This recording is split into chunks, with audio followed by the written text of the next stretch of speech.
Hello, je suis ravie de vous retrouver pour une nouvelle vidéo un petit peu spéciale puisque aujourd'hui on fête les 10 000 abonnés à la chaîne et on a même dépassé déjà les 10 000 le temps que je prépare cette vidéo. Donc je suis trop contente, ça fait vraiment assez longtemps que j'ai quand même lancé cette chaîne qui à la base était plutôt orientée studio vlog, coulisses de ma marque de bijoux.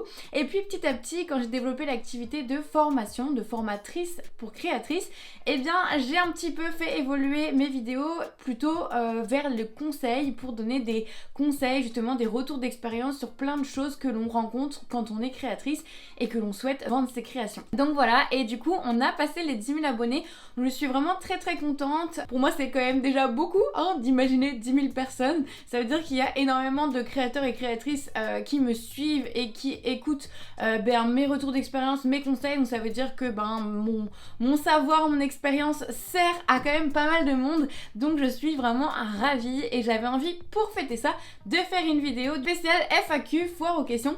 Je n'ai jamais fait sur ma chaîne et je pense que c'était un peu le bon moment pour le faire. Je vais donc répondre à pas mal de questions qu'on m'a posées sur les réseaux sociaux, sur Instagram, plein de questions diverses et variées, donc je vais répondre à ça aujourd'hui. Et puis voilà, prenez un petit café, un petit thé et puis on s'installe confortablement pour vous raconter un petit peu les coulisses de tout ce qui se cache derrière l'Artisan Academy, ma vie et mes deux entreprises. À quel moment les ventes de mes créations ont décollé? Eh bien ça j'en ai parlé dans plusieurs vidéos, mais en soi c'est quand j'ai décidé de me consacrer à 100% sur la vente en ligne, clairement il n'y a pas photo. En fait c'est quand j'ai décidé de mettre toute mon énergie en un seul endroit. J'aurais très bien pu choisir de développer les marchés de créateurs, j'aurais très bien pu choisir de développer la revente en physique. J'ai du coup choisi une activité un canal de vente qui me correspondait, qui était la vente en ligne. J'adore internet, j'avais besoin d'être flexible, j'aime tout ce qui est communication en ligne, j'ai été forte là-dessus, j'avais une boutique en ligne, ça me plaisait de gérer des colis, etc., de faire des envois de mes créations. Et donc j'avais envie de développer cet aspect boutique en ligne. Et quand j'ai décidé du coup d'arrêter tout le reste et de me focaliser là-dessus, c'est là en fait que ça a fonctionné. Quand j'ai mis en place du coup de fêter, j'ai voulu vendre en ligne, donc du coup je me suis dit on va mettre une vraie stratégie de communication en place en ligne sur le digital, et donc c'est quand j'ai fait ça que finalement ça a décollé. C'est toujours un peu l'effet boule de neige, c'est tout ce que j'ai mis en place qui a fait que ça a fonctionné, mais l'élément déclencheur ça a été un partenariat que j'ai mis en place et donc qui m'a fait augmenter d'un coup ma visibilité. Et comme tout était super bien en place sur le positionnement de ma marque, les collections de produits que je proposais, la boutique en ligne, ma communication sur Instagram, la relation client que j'avais, les actions pour déclencher des conversions, donc faire des ventes, parce que communiquer c'est pas vendre, c'est deux choses différentes. Bref, comme j'avais mis en place tout ce qu'il fallait, en fait ce petit coup de pouce du partenariat a fait augmenter ma visibilité et donc d'un coup ça a fait effet boule de neige et donc ça a lancé véritablement les ventes en ligne de mes créations. Voilà, je dirais que c'est vraiment le fait de se spécialiser, de décider de focaliser son attention en fait et d'arrêter de s'éparpiller partout sur tous les outils différents, parce que j'aurais très bien pu aussi me lancer sur la vente en ligne et me mettre à Facebook, à Pinterest, à TikTok, à YouTube, à machin. Non, je me suis lancée sur la vente en ligne et j'ai décidé de me consacrer sur Instagram, l'email et c'est tout. Et c'est quand ma marque après s'est développée que j'ai lancé YouTube. Donc voilà, c'est aussi petit à petit, encore une fois, qu'on lance les choses, mais faut pas tout lancer en même temps. Comment est venue ma passion de créer? Alors déjà il faut savoir que j'aime faire des choses de mes mains depuis toujours, mais que ce n'est pas en fait par la passion de la bijouterie que j'ai eu envie de développer cette activité comme une activité business. Moi c'est plutôt l'entrepreneuriat qui me passionne depuis toujours. J'ai un profil un peu différent de la plupart des créatrices, puisque les créatrices par exemple qui sont dans l'Artisan Academy, bien souvent c'est plutôt par passion créative, par passion de créer qu'elles ont envie de se lancer dans l'entrepreneuriat. Ce qui fait que du coup elles n'ont pas forcément de compétences dans la gestion de l'entrepreneuriat, dans le marketing, et qu'elles viennent donc se former dans l'Artisan Academy. Moi à l'inverse, j'avais toutes les compétences d'entrepreneuriat, de gestion, de marketing, de business, et c'est ça qui me passionnait à la base. Et ensuite, dans le coin de ma tête, j'ai toujours aimé fabriquer des choses. J'ai toujours fabriqué des choses, mais j'étais pas non plus clairement la grosse bricoleuse.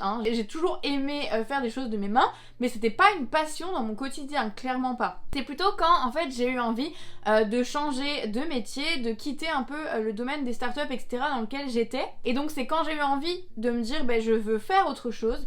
Le domaine entre guillemets classique du salariat et puis les métiers dans lesquels je tourne un petit peu, l'écosystème du numérique dans lequel j'étais ne me correspond pas, je ne m'épanouis pas dedans. C'est là en fait où j'ai commencé à me renseigner sur tout ce qui est l'artisanat de manière générale. Pourquoi ? Parce que j'étais baignée finalement au milieu de profils très techniques dans l'IoT, dans l'intelligence artificielle, etc. Donc l'opposé, et justement ça ne me plaisait pas. Donc l'opposé de ce dans quoi j'étais, c'était l'artisanat, revenir vraiment au basique. Je commençais aussi à revoir complètement ma manière de consommer mieux, moins, de meilleure qualité, locale, etc. Donc en fait tout ça, ça aussi, c'est né d'une réflexion personnelle. Et donc je me suis intéressée à l'artisanat. J'ai fait un cours pour tester de bijouterie, vraiment par hasard en quelque sorte. J'aurais pu tester plein d'autres métiers. J'ai finalement décidé de choisir ça. C'était ça qui m'appelait, qui titillait ma curiosité. Et en le faisant, ça a été tout de suite vraiment une passion. Genre j'ai vraiment adoré tous les aspects du métier de bijoutier, toutes les étapes de fabrication. Je savais que le travail du métal me correspondait et que ça me plaisait vraiment beaucoup. Donc c'est comme ça en fait que la bijouterie est arrivée. Et puis ensuite, c'est plutôt avec l'envie de me lancer dans l'entrepreneuriat que je me suis dit ok, je vais me lancer dans l'entrepreneuriat, mais je veux pas créer une entreprise classique. Je veux pas créer une start-up, je veux créer une marque, je veux vendre du produit parce que le design produit c'est aussi quelque chose qui m'a toujours intéressée. J'aurais pu très bien faire une école de design, mais le business et le marketing m'appelaient un peu plus. Et puis en même temps, je m'étais renseignée sur l'artisanat et je trouvais ça trop bien. Donc je me suis dit bingo, qu'est-ce qui peut allier finalement le business, l'entrepreneuriat, le marketing et le côté produit, je vends un produit, c'est de le fabriquer moi-même. J'ai fait un cours de bijouterie, c'était trop bien. Pourquoi pas faire des bijoux, surtout que les bijoux c'est vraiment un objet qui m'inspire, c'est un objet que je porte au quotidien. Voilà, il y a plein de techniques différentes, j'ai des goûts prononcés pour certaines choses. Voilà, c'est vraiment un domaine qui m'intéresse, dans lequel je me voyais bien évoluer au fil des années. Et donc je me suis orientée vers la bijouterie de cette manière. Et puis petit à petit, après j'ai eu envie de faire de la céramique. Quand ma personnalité aussi, je pense, a évolué, quand mes envies ont évolué, quand j'ai grandi, entre guillemets, et puis j'ai eu envie de tester d'autres choses, et la céramique qui est une activité beaucoup plus douce, beaucoup moins brute finalement, le travail de la terre est beaucoup plus léger, beaucoup plus doux, beaucoup plus calme comme activité que la bijouterie. J'ai envie de tester du coup l'opposé un peu, et faire des céramiques. C'est comme ça qu'après j'ai aussi développé de la céramique pour ma marque Elle-Essence. Donc pourquoi par exemple j'ai choisi de développer l'Artisan Academy et non Elle-Essence? Si vous ne le savez pas déjà, pour comprendre un petit peu le contexte, actuellement je suis enceinte de 7 mois à peu près et je pars du coup bientôt en congé maternité. Normalement d'ailleurs vous allez regarder cette vidéo, je serai déjà partie, mais comme j'ai une équipe qui travaille avec moi, la magie c'est que du coup le contenu continue d'être publié. Et donc il y a eu pas mal de changements ces derniers temps dans ma vie et il a fallu un petit peu revoir ses priorités, faire des choix. Donc il y a eu beaucoup de chamboulements et la décision d'arrêter ma marque de bijoux. Je suis lancée dans l'entrepreneuriat depuis mars 2019 et depuis mars 2019 en fait je n'ai jamais eu finalement qu'une activité. J'ai jamais été consacrée à 100% sur une activité. J'ai toujours fait d'autres choses. Donc j'ai commencé tout d'abord par lancer ma marque de bijoux que j'ai été à 100% en fait dessus pendant à peu près 5-6 mois. Et puis j'ai très rapidement rajouté dans mon emploi du temps un projet entrepreneurial de création d'un commerce avec mon conjoint, un commerce physique, une épicerie zéro déchet. Donc un commerce physique ça demande beaucoup de temps, beaucoup d'heures, beaucoup de travail. Donc j'avais ma marque de bijoux et mon épicerie en parallèle. Ensuite, petit à petit, j'ai laissé mon conjoint en fait gérer l'épicerie. J'ai eu envie de reprendre un métier de freelance, déjà pour aussi la stabilité financière, puisque mes droits commençaient à s'arrêter, puisque j'ai eu le droit de bénéficier à Pôle emploi pendant 2 ans, donc ça c'était vraiment trop chouette, c'est ce qui m'a permis de me lancer. Et du coup, je voulais absolument développer cette casquette de coach, de formatrice, parce que je savais, en fait, depuis toujours, j'aime apprendre aux autres des choses, je suis très bonne là-dedans, j'aime bien la pédagogie, en fait, c'est quelque chose qui m'intéresse, et donc, je m'étais dit, pourquoi pas être freelance dans le coaching, dans la formation. Et donc j'étais comme ça entre un petit peu d'aide pour l'épicerie, un peu de freelance et ma marque de bijoux. Donc le temps aussi que ma marque de bijoux se lance, puisque finalement j'avais passé beaucoup de temps au début, mais après une fois qu'elle était lancée, fallait attendre entre guillemets d'avoir des commandes et puis installer une petite routine de communication, etc.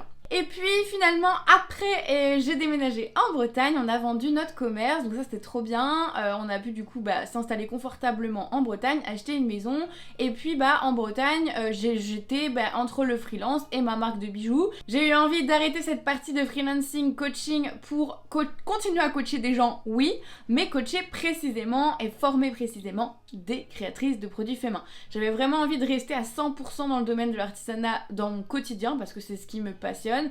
Et du coup, en fait, après, j'ai eu l'Artisanat Academy et L'Essence. Et du coup, nous sommes actuellement en 2023, fin 2023, et donc, avec l'annonce de cette grossesse, j'ai dû un petit peu réfléchir à mon temps, à comment je voulais gérer mon temps, qu'est-ce qui était important pour moi aussi au quotidien, qu'est-ce qui me faisait plaisir, et finalement, le constat a été que à L'Essence, je n'étais plus dans du plaisir. Pourquoi ? Parce que j'avais plus assez de temps en fait pour m'en occuper. Faut savoir que à L'Essence, ça faisait déjà un petit moment que finalement je passais même pas, je dirais 2 jours par mois, 2-3 jours par mois sur cette activité. Donc j'ai entre guillemets délaissé cette activité en termes de temps. Non pas que j'avais pas de vente, parce que j'avais plein de ventes et j'avais toujours de la communication qui déroulait, etc. J'avais réussi à m'organiser, j'avais de l'aide d'une freelance, etc. en communication, parce que je pouvais plus gérer la communication de ma marque. En fait, je gérais uniquement la fabrication des produits et la création de contenu. Donc tout ce qui est justement filmer, prendre des photos pour donner à la freelance, parce qu'évidemment la freelance n'habite pas avec moi, donc elle avait besoin que je lui donne du contenu pour qu'elle puisse communiquer et faire vivre ma marque sur les réseaux. Et du coup, je passais plus beaucoup de temps en fait sur L'Essence, plus beaucoup de temps à créer et plus beaucoup de temps à gérer cette activité. Et moi, je suis quelqu'un qui aime bien en fait quand même être super investi dans ce que je mets en place. Donc je commençais petit à petit à voir les limites de ce projet où finalement j'avais fait un peu le tour. J'avais réussi à atteindre des super objectifs de vente en ligne pour le si peu de temps que j'avais, que je dédiais finalement à cette marque. Et puis j'avais pas forcément envie d'aller plus loin. J'ai testé l'année dernière de sous-traiter la fabrication en me disant peut-être qu'un moyen de développer ma marque tout en ayant l'Artisanat Academy, c'était de sous-traiter la fabrication. En fait, je sous-traitais uniquement la partie de découpe et je me suis rendu compte que ça ne m'allait pas du tout, qu'en fait c'était pas ça qui me faisait vibrer et que justement dans L'Essence, ce qui me plaisait c'était la partie fabrication. Et que j'avais pas du tout envie de sous-traiter cette partie, que du coup je voyais pas un axe de développement de cette manière. Donc j'ai testé, j'ai été accompagnée par une coach, Solène, et donc on avait réfléchi un petit peu justement aux possibilités pour développer à la fois L'Essence tout en gardant l'Artisanat Academy qui se développe aussi. Donc du coup j'ai arrêté de déléguer la fabrication, j'ai gardé uniquement le travail en fait avec une freelance qui m'aidait sur la communication, donc ça m'a libéré pas mal de temps et finalement je gardais la fabrication en entier de mon côté. Mais quand j'ai appris ma grossesse, je savais à un moment donné, il faut être lucide aussi, que le temps dans mon emploi du temps allait se réduire et que du coup c'était plus possible finalement de gérer 2 activités en parallèle parce que ça fait trop aussi de complexité pour mon petit cerveau entre guillemets, où finalement tout le temps être scindé en 2 entre 2 activités, ça demande beaucoup d'énergie. Avec la grossesse déjà j'ai eu beaucoup moins d'énergie les premiers mois, ça a été un peu plus compliqué de gérer du coup les projets qui étaient prévus. Et puis fallait que je me rende à l'évidence puisque mon souhait aussi en ayant un enfant c'était de pouvoir lui consacrer du temps. Donc c'est pas de reprendre tout de suite le travail après mon congé maternité à temps complet, le but c'est plutôt de reprendre à mi-temps et de profiter des premiers mois avec mon bébé. Donc forcément qu'il fallait voir un petit peu plus loin que le bout de son nez et se dire que il fallait choisir entre les 2 activités. Mon choix a donc été très naturellement fait de partir sur l'Artisanat Academy. J'avais déjà une équipe en place, j'avais déjà une équipe de personnes qui travaillaient avec moi, j'ai plein d'idées, plein de projets pour l'Artisanat Academy. C'était hors de question que j'arrête cette activité qui aussi est assez rentable pour moi, hein, il faut se le dire. C'est pas la même chose que de vendre du service, que de vendre des produits. Et puis j'avais fait un peu le tour, donc clairement j'avais plus envie, en fait j'avais plus d'idées pour développer cette marque. J'avais fait complètement le tour de la question. L'autre question c'est est-ce que ça va pas me manquer de créer, est-ce que je vais continuer la bijouterie et la céramique ? Évidemment que oui, et ça d'ailleurs je vais en faire un épisode de podcast qui je sais pas s'il sera sorti à l'heure où je partage cette vidéo. Si tu ne sais pas d'ailleurs, oui j'ai un podcast qui s'appelle l'Atelier de Marion, comme la chaîne YouTube, qui est disponible sur toutes les plateformes d'écoute et dans lequel je partage plein de contenus différents de la chaîne YouTube, souvent assez complémentaires, où je parle en fait en toute simplicité et je partage justement mes idées, mes conseils, etc. Et donc je vais en faire un épisode de podcast parce que il y a beaucoup de créatrices en fait qui m'ont posé cette question de se dire mais est-ce que ça va pas te manquer de fabriquer? Parce que bah oui, évidemment, fabriquer, j'adore ça, hein, c'est ce que je disais tout à l'heure, c'était la partie que je ne voulais pas déléguer, même pas en partie, parce que j'adore fabriquer, ça reste le cœur de mon métier et ce pourquoi j'avais lancé l'essence, même si le marketing et la communication c'est aussi ma passion, mais en tout cas ce que j'avais envie de continuer dans l'essence c'était fabriquer. Donc évidemment que j'adore fabriquer, mais c'est pas parce que j'arrête ma marque, que j'arrête de vendre des produits avec une marque, que je suis obligée d'arrêter de fabriquer. Et ça c'est important en fait de comprendre cette nuance et c'est tout ce qui fait la différence entre un hobby et une entreprise. Je n'ai plus le temps nécessaire dans mon agenda et l'énergie et l'envie de développer la création comme une marque, comme un business. Par contre, eh bien j'ai toujours envie de créer évidemment. Donc oui évidemment je vais continuer la bijouterie de mon côté, je vais continuer la céramique de mon côté, si des proches veulent me passer des commandes je pense que je continuerai parce que ça me fera des petites opportunités de créer à l'atelier. Et puis en soi ma marque en fait c'est arrêté sur les réseaux sociaux et ma boutique en ligne, mais si demain j'ai envie de faire un marché de créateurs sur un coup de tête juste pour le plaisir, ma micro-entreprise est toujours d'actualité et je peux toujours créer une petite collection pour l'occasion, faire un pop-up, etc. Donc n'hésite pas à aller regarder cet épisode de podcast si ça t'intéresse, mais en tout cas oui, je ne vais pas arrêter de fabriquer. Par contre la céramique c'est un peu mal parti parce que c'était un peu déjà compliqué de gérer la céramique de mon côté dans l'atelier avec la bijouterie, donc ici je faisais juste le modelage et le tournage et en fait j'allais chez une céramiste cuire mes pièces.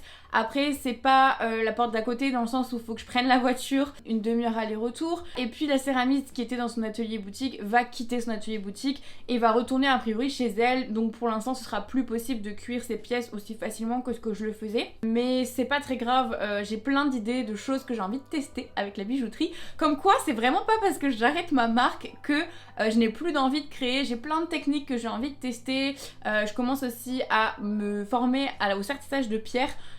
Mais à mon rythme, plus pour une entreprise, plus pour en faire un business, juste vraiment pour le plaisir et voilà. Donc oui, je vais continuer de créer, mais juste pour le plaisir. Et la dernière question sur ma marque c'était quel est mon sentiment à l'arrêt de cette marque? Bah je suis plutôt sereine. Au début ça n'a pas été évident forcément à prendre comme décision parce que même si c'était limpide et assez logique comme choix, clairement, vu le contexte, ma situation, mes envies, mes ambitions, finalement c'est quand même un petit pincement au cœur d'arrêter une marque que l'on a développée pendant de nombreuses années, parce que ça fait depuis mars 2019, on est en 2023, et c'est aussi surtout le développement de cette marque qui m'a amenée là où j'en suis aujourd'hui. Sans l'essence je n'aurais pas créé l'Artisan Academy et je serais pas formatrice coach pour les créatrices aujourd'hui, donc forcément un petit pincement au cœur quand même de laisser cette marque, surtout au tout début quand j'ai pris la décision et que je l'ai affirmée et que j'en ai parlé autour de moi. Mais finalement là ça y est, la boutique en ligne est fermée, on a fait la dernière vente, je suis très contente et je me sens plutôt sereine, vraiment. J'ai aucune nostalgie pour l'instant, j'en aurai peut-être dans le futur, mais pour l'instant j'ai aucune nostalgie, je suis très contente d'arrêter ce projet. Donc ça peut paraître bizarre pour certaines personnes, mais c'est une page qui se tourne et c'est aussi une possibilité qui m'est laissée du coup de développer encore plus l'Artisan Academy et j'ai plein de projets, j'ai vraiment envie de démocratiser l'artisanat en francophonie en tout cas, donc j'ai vraiment de grosses ambitions pour l'Artisan Academy et je sais que ça va aider encore des milliers et des milliers de créatrices. Tout mon contenu, tout mon partage, tous mes conseils et puis plein de choses qu'on prépare en coulisses aussi avec l'équipe. Donc voilà, je suis plutôt sereine et pas du tout de sentiments négatifs à l'arrêt de cette marque, au contraire, je suis plutôt très confiante, très contente. Et puis voilà, je clôture une page de mon histoire qui ma foi était plutôt très intéressante, très enrichissante et qui a plutôt bien fonctionné.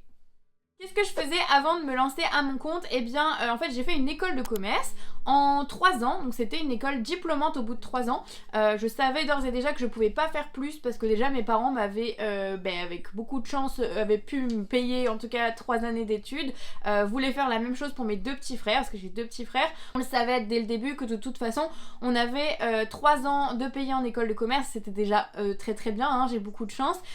Et donc du coup par la suite c'était à nous de voir si on voulait autofinancer les 2 années d'après. ou si on voulait se mettre dans le monde du travail. Donc en fait au bout des 3 ans je me suis très vite rendu compte que de toute façon j'en avais vraiment marre.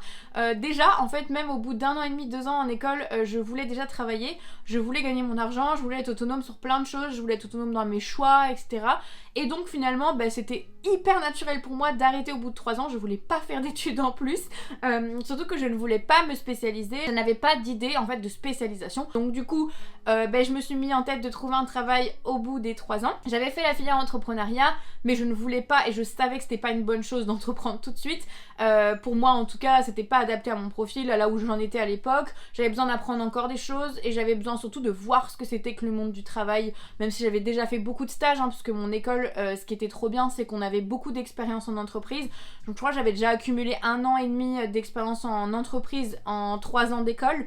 Donc c'était vraiment super chouette, tous les étés je travaillais, enfin voilà, j'avais vraiment déjà pas mal fait d'entreprises différentes. Je voulais du coup apprendre en fait de profils plus expérimentés que moi avant de me lancer dans l'entrepreneuriat. Et donc j'ai fait un stage de fin d'études dans un cabinet de recrutement spécialisé dans l'informatique. Donc j'étais en fait déjà un double casquette, comme quoi à l'époque déjà le fait de faire 2 choses différentes dans mon quotidien c'était primordial pour moi. J'étais à la fois consultante en recrutement et j'étais leur responsable marketing, parce que c'était une petite entreprise et qu'ils avaient personne sur le marketing et j'étais finalement la plus calée. Donc du coup j'ai développé pas mal de choses côté marketing communication pour faire connaître ce cabinet, créer un lien avec les candidats qu'on avait dans notre réseau, animer un petit peu des événements physiques, des choses comme ça. Donc bref, je gérais un peu le marketing du cabinet de recrutement. Et puis j'étais consultante en recrutement, donc là plus un profil un peu commercial et en même temps recrutement, c'est-à-dire que j'avais ce côté très RH humain de trouver des gens et puis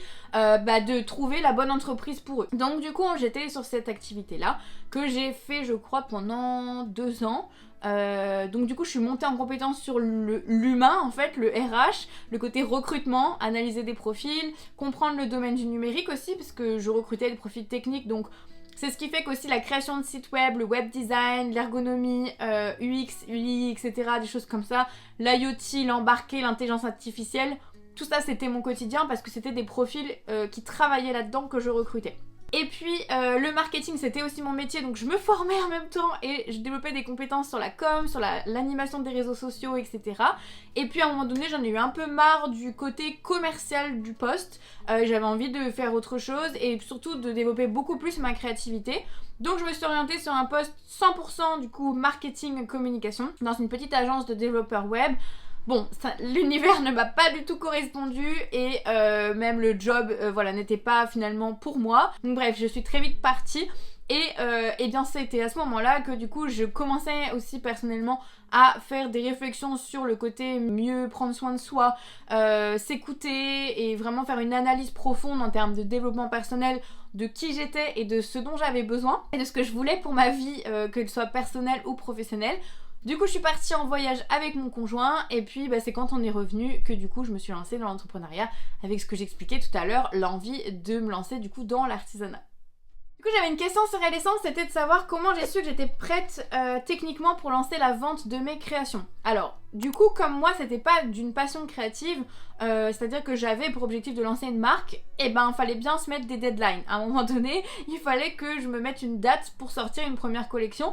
Donc finalement j'ai appris en fait en autodidacte la bijouterie en même temps que j'avais pour objectif en tête de sortir cette première collection. Ce qui fait que j'ai été amenée à faire des choix stratégiques où j'ai pas tout de suite proposé des créations avec plein de techniques différentes et complexes. Je me suis cantonnée entre guillemets à des techniques simples de bijouterie pour pouvoir lancer rapidement justement une première collection. Donc moi c'est comme ça que j'ai lancé ma marque. Je sais que c'est pas le cas de la plupart des créateurs créatrices qui fabriquent depuis un moment mais qui n'arrivent pas à sauter le pas de lancer leur marque. En fait je pars du principe qu'il n'y a jamais de bons ou de mauvais moments. Vous savez, moi je crois pas qu'il y ait de bonnes ou de mauvaises situations. À partir du moment où, en tout cas la création que l'on a fabriquée, elle est solide, tes créations te plaisent à toi, que tu en parles et qu'autour de toi les gens aussi ont des retours positifs, ça veut dire que tu vas trouver des acheteurs pour tes produits. Par contre, comme je disais, c'est le respect de choses assez basiques où en fonction de la typologie du produit, ça respecte quelque chose qui va pas se casser ou qui va pas décevoir le client en fait quand la personne va l'acheter. Après, J'ai eu aussi des casses de mes bijoux, j'en ai encore actuellement sur certaines choses, ça arrive et c'est pas grave, hein, on peut aussi faire des retours tant qu'on a une bonne relation avec nos clients et qu'on est capable de résoudre leurs problèmes, s'excuser, etc. Ça peut arriver. Le tout c'est que ça arrive pas tous les jours sur tous les produits qu'on fabrique. Combien de temps j'ai mis à me sortir un salaire de mon activité? Alors comme moi j'ai eu 2 ans de Pôle emploi comme je disais précédemment, finalement en fait j'en ai profité. Pendant 2 ans je ne me sortais pas de salaire, c'était pas l'objectif. Je préférais garder justement de la trésorerie dans mon entreprise pour pouvoir réinvestir et pouvoir la développer comme il faut. Donc bien je n'ai pas sorti de salaire volontairement pendant 2 ans. Après j'aurais pu le faire du coup bien avant. Je crois que de mémoire c'était au bout de 1 an et demi que j'avais mon activité. Je pouvais commencer à me sortir un salaire, alors qu'il n'était pas un salaire complet, qui était un salaire, un équivalent mi-temps je crois. C'était par stratégie que j'ai décidé de garder l'argent dans le compte en banque de mon entreprise pour constituer ma trésorerie et le jour où j'aurai plus d'aide de Pôle emploi, décider un petit peu qu'est-ce que je me sors en salaire. Et c'est là où finalement j'avais eu d'autres projets qui se sont développés, etc. Ce qui a fait que de toute façon je n'ai jamais eu pour volonté d'avoir que Elle-Essence et de sortir un salaire complet sur Elle-Essence. C'était pas du tout mon idée. Je savais dès le début que Elle-Essence c'était un projet qui me tenait à cœur, que j'avais envie de faire ça m'éclatait de lancer une marque de produits, de me développer dans l'artisanat, d'avoir des vraies compétences techniques dans l'artisanat, de faire du marketing et de la com pour moi, pour ma marque, mais finalement ensuite je me suis vite rendu compte que j'avais envie de plus et j'avais envie de développer d'autres aspects, le commerce physique que j'ai eu avec mon conjoint, l'Artisan Academy sur le métier de formatrice. Donc voilà, je n'ai jamais eu l'envie en fait et l'ambition d'avoir qu'une marque entre guillemets artisanale et de la développer. Voilà, mon idée c'était pas ça en fait, en tout cas c'est pas là-dedans que je m'épanouissais. Donc en termes de salaire c'est pareil. J'ai pu rapidement du coup finalement dégager suffisamment de bénéfices pour sortir un revenu, mais comme après j'ai beaucoup moins travaillé, j'ai beaucoup moins focalisé mon attention sur cette marque et que j'ai eu des charges supplémentaires avec la freelance qui m'accompagnait, en fait j'ai jamais pu sortir beaucoup plus qu'un mi-temps de cette activité parce que c'était comme ça en fait par rapport au temps que j'y consacrais, au nombre de créations que j'étais capable de produire, que j'étais capable de vendre, etc. Ça s'est équilibré et je n'ai jamais pu dégager un temps complet de mon activité de Elle-Essence puisque ce n'était absolument pas mon souhait. Et ça aurait été d'ailleurs très bizarre de réussir à sortir un salaire complet de ma marque de bijoux en travaillant que 2-3 jours par mois dessus. Voilà, il faut être lucide, à un moment donné, si on veut sortir un salaire complet d'une activité artisanale, c'est aussi parce qu'on est à peu près à temps complet. Et ça vient progressivement. Et au début, c'est tout à fait normal de se dire, je suis à mi-temps dessus, et donc mes ambitions de salaire sont aussi en corrélation avec ça. Et il y a toujours un moment où il y a une bascule à faire, où on se dit, ok, là, je suis au max de ce que je peux fabriquer, créer et vendre, parce que finalement je suis à mi-temps par exemple sur mon activité, mais j'aimerais bien avoir pour but de faire un temps plein, donc il y a une sorte de bascule à faire où on arrête notre mi-temps salarié, où on prend moins de missions si on était freelance à côté, et puis on se laisse 6 mois, 1 an pour voir et pour essayer du coup d'augmenter progressivement les revenus de sa marque pour arriver à un temps complet. Ça c'est ce que j'observe chez beaucoup de créatrices qui font le programme et que j'accompagne, c'est progressif en fait, et tout est à adapter en fonction de notre contexte actuel, mais dans tous les cas il faut se laisser du temps. Je dis souvent à mes élèves qu'il faut 3 ans en moyenne dans l'entrepreneuriat pour se dégager un salaire complet, qui d'ailleurs au début n'est pas forcément énorme, mais tout dépend du type d'entreprise, tout dépend de son contexte, tout dépend de ce qu'on fait, tout dépend de nos compétences. Si on n'est pas formé évidemment, on va mettre peut-être plus de temps que quelqu'un qui est formé, ça c'est clair. Donc voilà, tout dépend de plein de choses, mais en moyenne c'est 3 ans, donc faut pas être trop pressé, et quand on développe un projet entrepreneurial il faut toujours se laisser du temps. J'ai eu des questions qui se sont aussi bien rassemblées, c'était est-ce que j'ai eu des coups de mou, de déprime dans le développement de mes activités et comment j'ai surmonté les débuts de Elle-Essence. Donc oui évidemment je partage mon expérience d'Elle-Essence depuis un moment maintenant. Mais ça n'a pas forcément été tout rose dès le début, et c'est aussi pour ça en fait que je suis assez experte dans mon domaine aujourd'hui et que je suis capable de donner des bons conseils aux créateurs et créatrices qui me suivent et qui font partie de mon programme. C'est que j'ai eu beaucoup d'échecs, donc clairement oui, ça n'a pas été tout rose. J'ai eu beaucoup de choses qui se sont mal passées, des collaborations qui se sont mal passées. Quand je dis mal passées, c'est qu'en tout cas j'ai pas atteint mes objectifs. C'était pas forcément la catastrophe, mais c'est juste que je n'ai pas atteint mes objectifs. Donc il y a des collaborations qui n'ont pas bien fonctionné, il y a des produits qui se sont pas bien vendus, il y a des marchés de créateurs qui n'ont pas marché.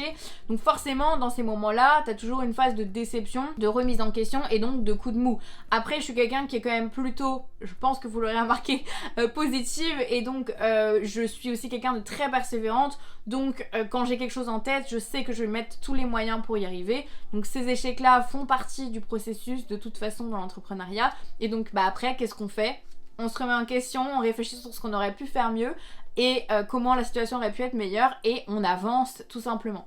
Donc oui, il y a eu des coups de mou, des petits coups de déprime sur certaines choses, mais c'est souvent assez passager, et après je mets en place des actions pour m'améliorer. Par exemple, quand il y a eu aussi de la difficulté de gérer 2 activités qui se développaient en même temps, à l'essence et l'Arsène Academy, quand ça a boomé, parce que pour le coup l'Arsène Academy a boomé très rapidement, oui, ça a été compliqué à gérer. Donc même si c'était finalement très positif sur le papier, moi j'étais aussi face à des sentiments qui étaient mitigés parce que j'arrivais pas à tout contrôler, à tout gérer comme il fallait. Qu'est-ce que j'ai fait? Je me suis fait accompagner et j'ai suivi une formation pour arriver à mieux gérer mon temps, mieux m'organiser, déléguer, etc. Donc quoi qu'il arrive, en fait, quand à un moment donné ça va pas, soit on se forme, soit on demande conseil, enfin on fait quelque chose pour que la situation s'améliore.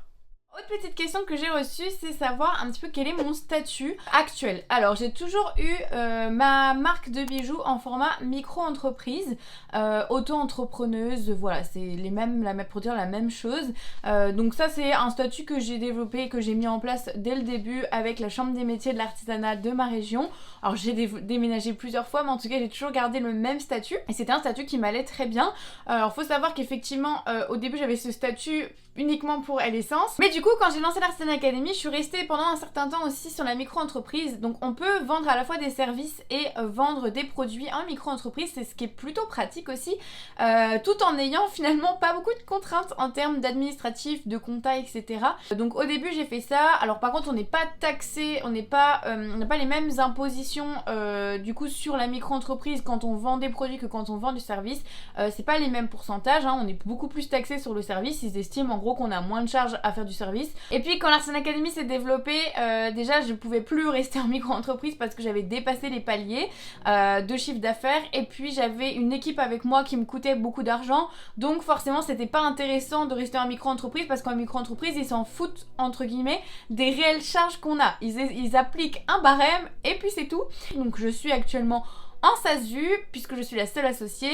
Par contre j'ai 2 salariés et j'ai aussi plusieurs freelances avec qui je bosse en parallèle. Voilà, donc actuellement j'ai ma micro-entreprise de ma marque de bijoux, mais qui ne gère à l'heure actuelle que ma marque de bijoux du coup, et puis j'ai ma SASU qui gère l'Artisan Academy, tout ce qui est lié à cette entreprise et aux activités du coup de l'Artisan Academy.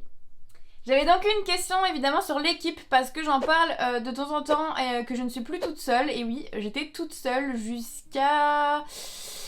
début de cette année, j'étais toute seule encore. Début 2023, j'étais encore toute seule. Et puis petit à petit, j'ai eu des personnes qui m'ont rejoint. Donc dans l'ordre, pour vous présenter un petit peu l'équipe, j'ai mon conjoint finalement qui nous a rejoints.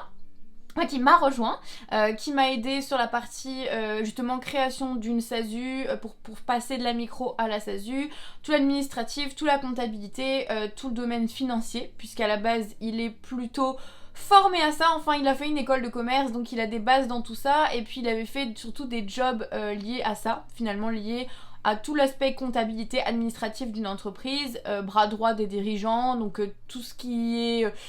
En gros les parties souvent qu'on a envie de laisser de côté, lui il sait faire. Et puis du coup le projet il le suivait depuis ses débuts, il croit beaucoup dans le projet, il voyait le succès du coup grandissant.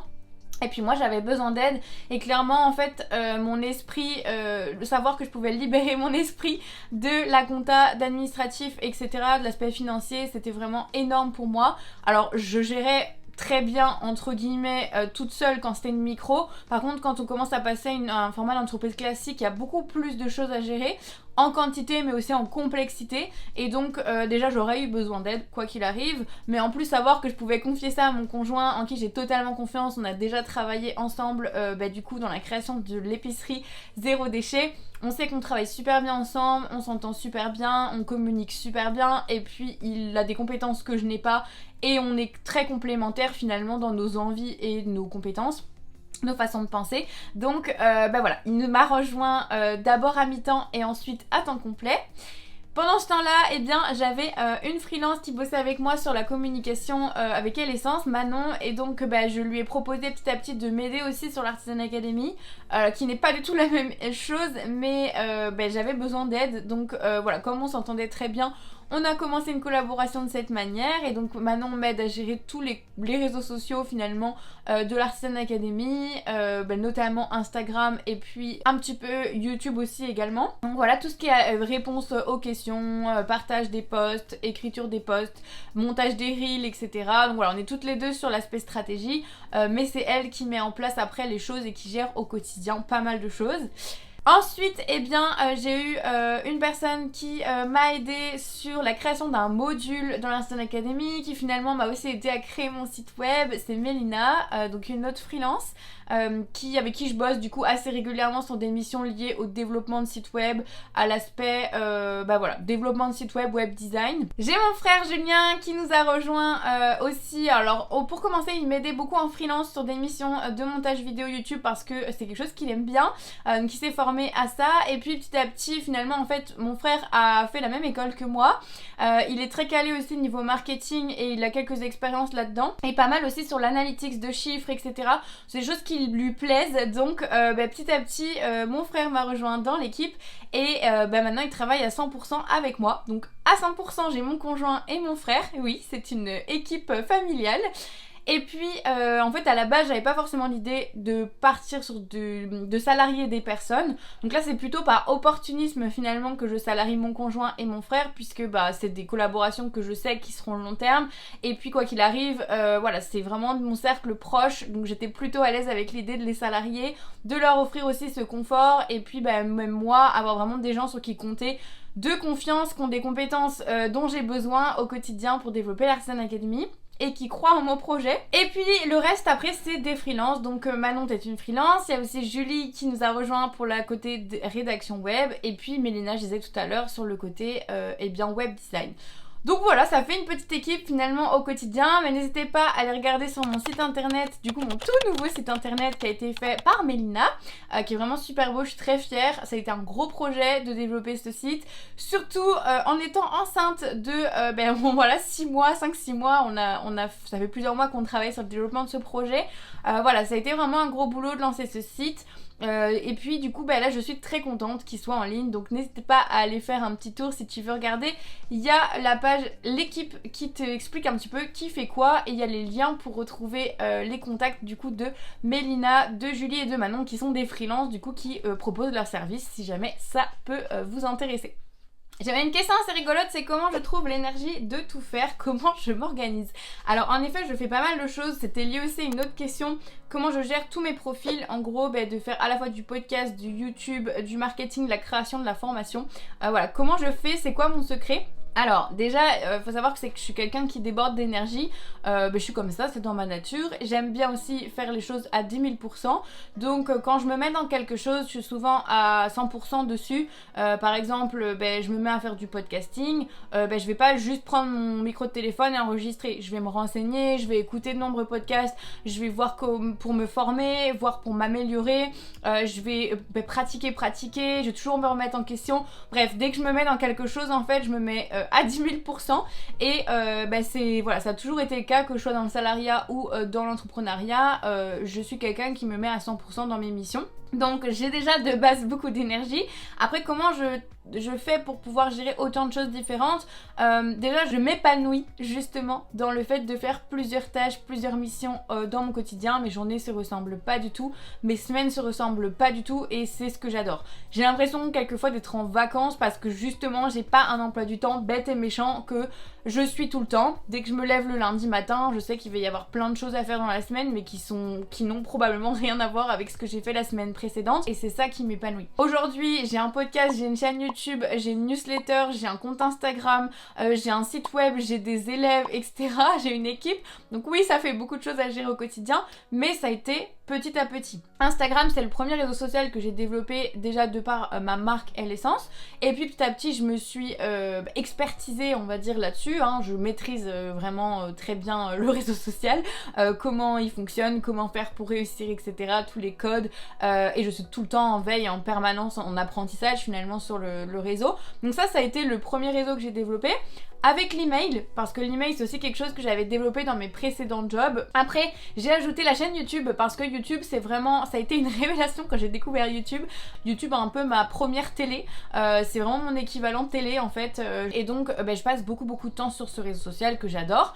Donc j'ai eu envie naturellement de me développer dessus et de l'utiliser parce qu'aussi le format vidéo, du coup de manière générale c'est un format que j'adore beaucoup. Passer derrière la caméra, j'avais commencé avec Instagram, j'étais de plus en plus à l'aise, donc la suite logique de passer sur des vidéos YouTube, eh bien j'avais envie de tenter l'expérience. Donc j'ai tenté l'expérience comme je le disais au tout début de la vidéo en faisant des vlogs coulisses de ma marque L'Essence, c'est comme ça qu'est née cette chaîne. Et ensuite, petit à petit, quand l'Artisanal Academy s'est développée, j'étais déjà, comme je le disais dans mon parcours, en train de monter en compétence sur le métier de coach et formatrice. Donc je l'ai tout simplement appliqué à mon entreprise de l'Artisanal Academy, voilà, en créant mon propre programme de formation. Et puis, le podcast est arrivé encore après, parce que pareil, j'avais écouté, je commençais à écouter beaucoup de podcasts.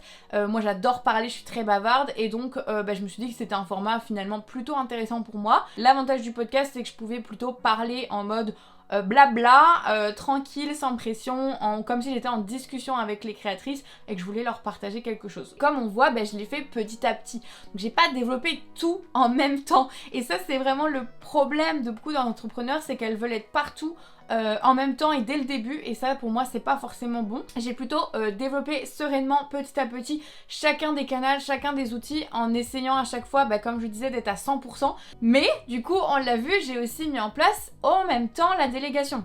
Parce que à un moment donné, on se rend bien compte qu'on a toujours le même temps dans une journée, mais je ne pouvais pas du coup continuer de tout faire alors que j'avais le même temps dans une journée.